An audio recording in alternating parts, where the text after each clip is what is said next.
How do you answer poetry questions in paper 1? Now, in paper 1, you might get a question asking you, how will you say line 3 of this poem? Some of my students have been answering that question. They just write whatever has been written there, and they cried. They all cried. So how will you say that? Wewe unakuja hapo unaandika, they all cried. That's not what they are looking for. The question has 3 or 2 marks, and you are also just copying the sentence the way it has been written in the poem and writing it as the answer. That is not how we answer poetry questions, or that question in paper 1. Paper 1, they are testing on your ability to communicate, especially using your mouth and body language. That's what's called oral skills. Now, they all cried.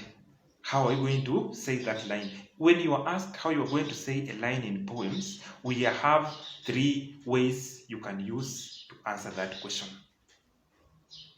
You can either use what we call stress, special emphasis that is placed on words in speech, or you can use what we call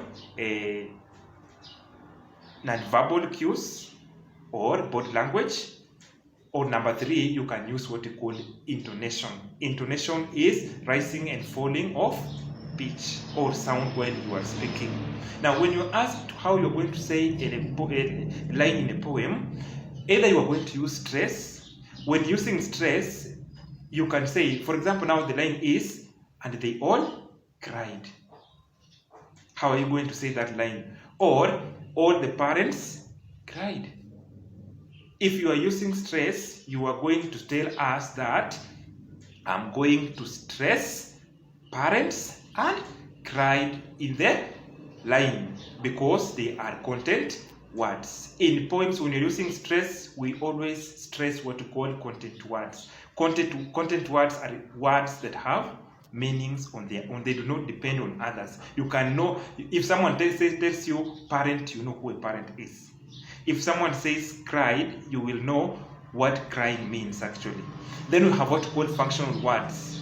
Things such as and, is, for. Those are prepositions, articles. Those are what we call functional words. So when you're using stress, just say you are going to stress nouns, verbs, pronouns, or sometimes adjectives. If there are no nouns, there are no verbs, you can use adverbs and adjectives or pronouns. Those are what we call content words. Then you just say, I will stress parents and cried because they are content words. You get, if it is 3 marks, you get 3 marks. That's you have used stress. You can still use intonation. And they all cried. Maybe that sentence is coming at the beginning of the poem. And they all cried.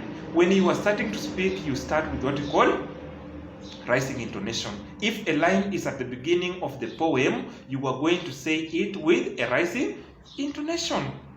And they all cried at the beginning of the poem. So you are going to say it. I will say the line with a rising intonation because it is at the beginning of the poem. If it's at the end, then say I will say it with the falling intonation to signify end of the poem. Now, those are 2 ways you can actually answer that question correctly. Maybe you don't want to use stress, you don't want to use intonation, you can use body language. You can use what we call facial expression, non-verbal cues. I will say it with a frowned face, and they all cried. Or I will say it with a voice that shows pain, and they all cried. If it is something like they ran away, I will say it demonstrating how they ran away. Now you are not using intonation, you are not using stress. Are we together?